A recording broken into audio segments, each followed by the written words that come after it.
प्यारे बच्चों, कक्षा 11 रसायन में परमाणु संरचना चैप्टर हम पढ़ रहे थे। तो इसमें हम लोग परमाणु मॉडल के बारे में सीख रहे थे। तो इसके अंतर्गत हमने थॉमसन का परमाणु मॉडल, रदरफोर्ड का परमाणु मॉडल के बारे में हम बताए थे। तो इसके बाद अगला हमारा है बोर का परमाणु मॉडल। तो बोर नामक वैज्ञानिक ने अपने परमाणु मॉडल में क्या क्या प्रस्तुति दी, आइए इसको देखने का प्रयास करते हैं। तो बोर नामक वैज्ञानिक ने बताया कि अगर कोई परमाणु है तो मान लीजिए वो परमाणु आपका उन्हें बताया वो गोलाकार होता है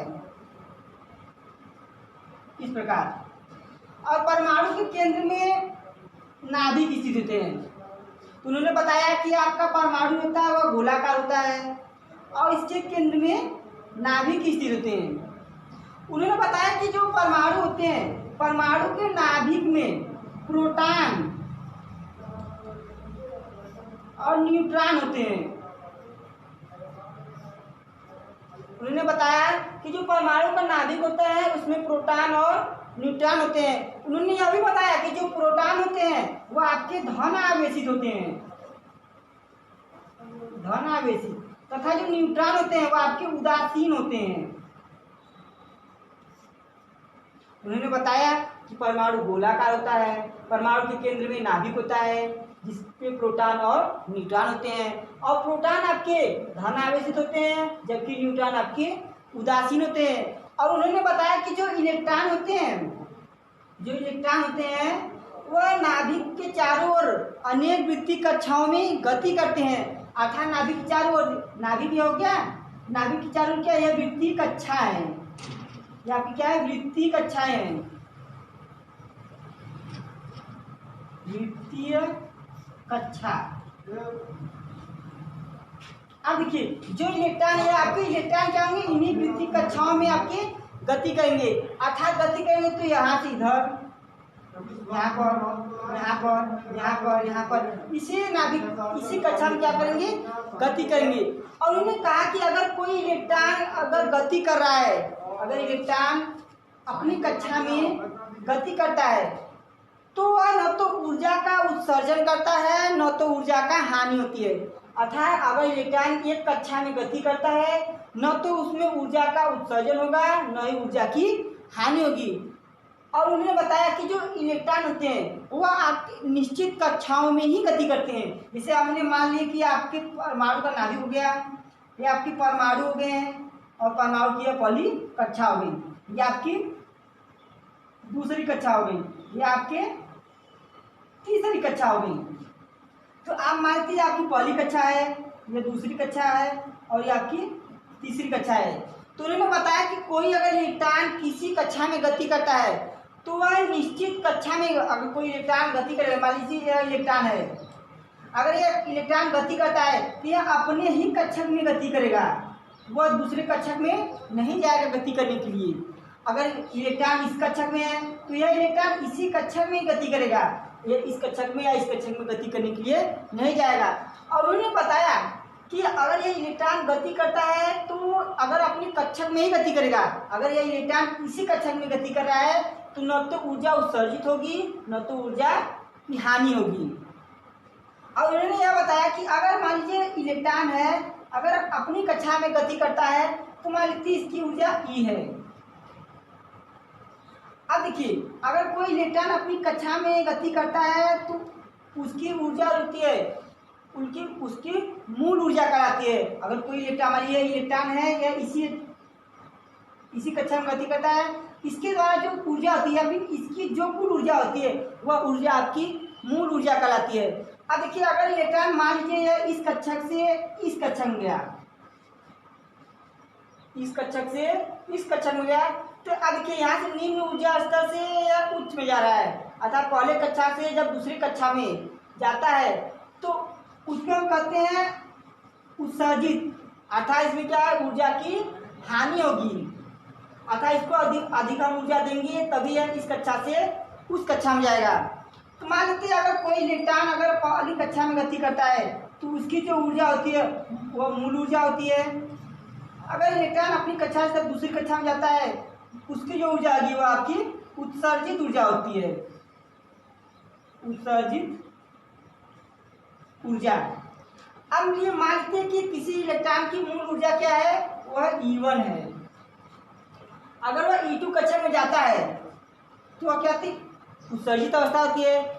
अब देखिए जो उत्सर्जित अवस्था की ऊर्जा होती है वह मूल अवस्था से अधिक होती है, अर्थात जो कुल ऊर्जा का अंतर होगा वह E2 माइनस E1, अर्थात उत्सर्जित अवस्था से मूल अवस्था की ऊर्जा हम घटा देंगे तो हमको E2 माइनस E1 अर्थात ऊर्जा का अंतर हमको प्राप्त हो जाएगा।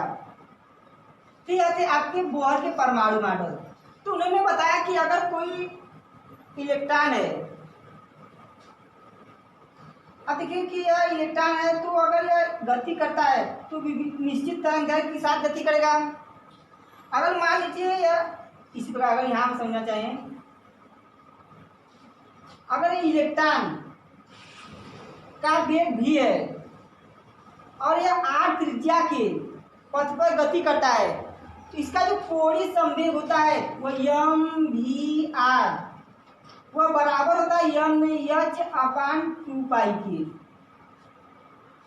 जहाँ m इलेक्ट्रॉन का द्रव्यमान है, v इलेक्ट्रॉन का वेग हो गया और r कक्षा की त्रिज्या हो गई, n क्या होगी, कक्षकों की संख्या हो गई, यह आपका प्लांक नियतांक है और 2π आपका भी नियतांक है। तो देख रहे हैं कि अगर कोई इलेक्ट्रॉन यह वृत्तीय कक्षा में गति करता है तो उसके लिए कोई संवेग mv/2π के बराबर होता है।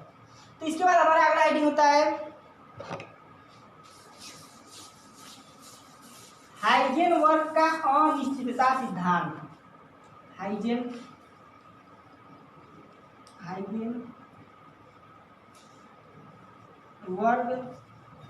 का अनिश्चितता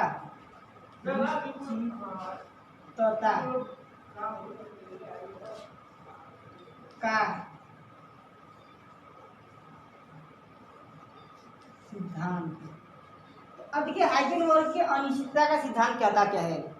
तो उन्होंने बताया कि अगर कोई सूक्ष्म कण, जैसे अगर हम इलेक्ट्रॉन की बात कर लेते हैं, अगर हम मान लेते हैं आपका परमाणु का नाभिक है, या नाभिक के चारों ओर आपकी वृत्तीय कक्षाएं हैं, तो मान लीजिए हम एक ही वृत्तीय कक्षा लिए हैं, या आपका एक ही वृत्तीय कक्षा है। अब मान लेते हैं इसमें आपका एक ही इलेक्ट्रॉन है। अब देखिए अगर इलेक्ट्रॉन अगर गति कर रहा है तो गति करेगा, तो तीव्र गति से गति करेगा, अतः यह इलेक्ट्रॉन यहाँ से जब यहाँ आया तो इसके स्थिति और संवेग, अर्थात संवेग का मतलब इसके वेग, अर्थात इलेक्ट्रॉन गति करेगा तो इस प्रकार से गति करेगा, इस प्रकार से गति करेगा। तो कहा जाता है कोई सूक्ष्म कण जैसे इलेक्ट्रॉन की स्थिति, अर्थात यह किस स्थिति पर है और यह किस वेग के साथ गति कर रहा है, दोनों का एक साथ निर्धारण करना असंभव है। यह सिद्धांत आपके हाइजेनबर्ग का अनिश्चितता का सिद्धांत कहलाता है। तो हाइजेनबर्ग ने कहा यदि इलेक्ट्रॉन या फिर किसी सूक्ष्म कण की स्थिति में संवेग अनिश्चितता डेल्टा x हो तथा उसके संवेग अर्थात उसकी जो वेग में अनिश्चितता हो वह आपका डेल्टा p हो, तो यह सदैव ग्रेटर देन इक्वल टू होता है h/4π के, जहाँ डेल्टा x स्थिति में अनिश्चितता, डेल्टा p संवेग में अनिश्चितता। अगर हम जानते हैं P बराबर m/v अर्थात delta P equal to m delta v, तो हम P बराबर डेल्टा P बराबर m/v लिख सकते, m डेल्टा v लिख सकते हैं। अतः delta x into m delta p delta v greater than equal to h/4π, अर्थात m into delta x into delta v greater than equal to h/4π।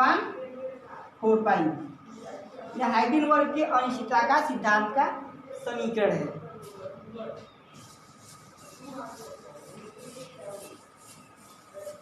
इसके बाद हमारा अगला आइडिया है डी ब्रोगली समीकरण।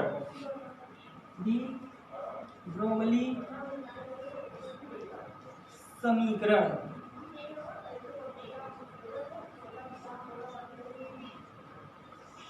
तो डी ब्रोगली समीकरण होता क्या है, अगर इसके समझने से पहले हम देखते हैं कि डी ब्रोगली ने बताया क्या है।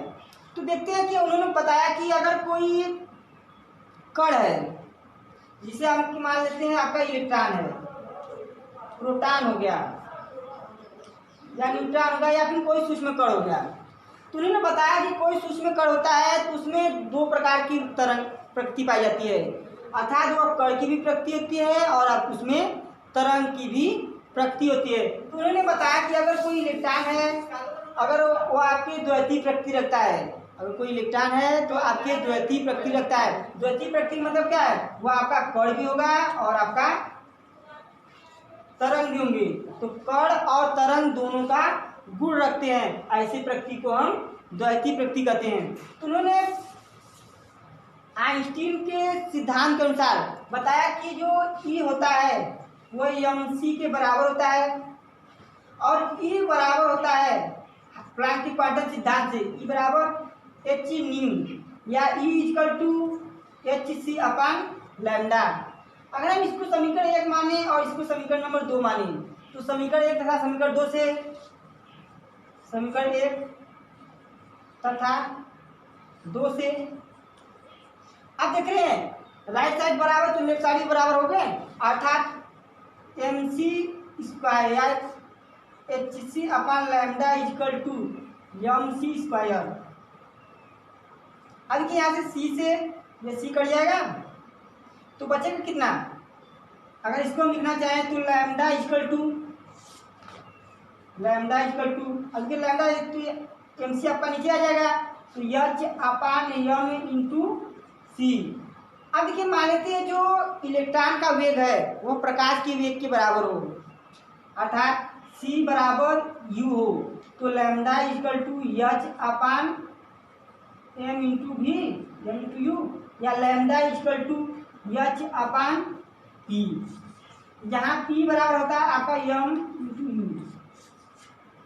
तो देख रहे हैं दी ब्रोगली तरंग समीकरण के लिए आपका तरंग समीकरण है, जहाँ आपका लैम्डा तरंग दैर्ध्य है, h आपका प्लैंक क्वांटम है और p आपका संवेग है। इसके बाद प्यारे बच्चों हम अगले वीडियो पढ़ेंगे। धन्यवाद।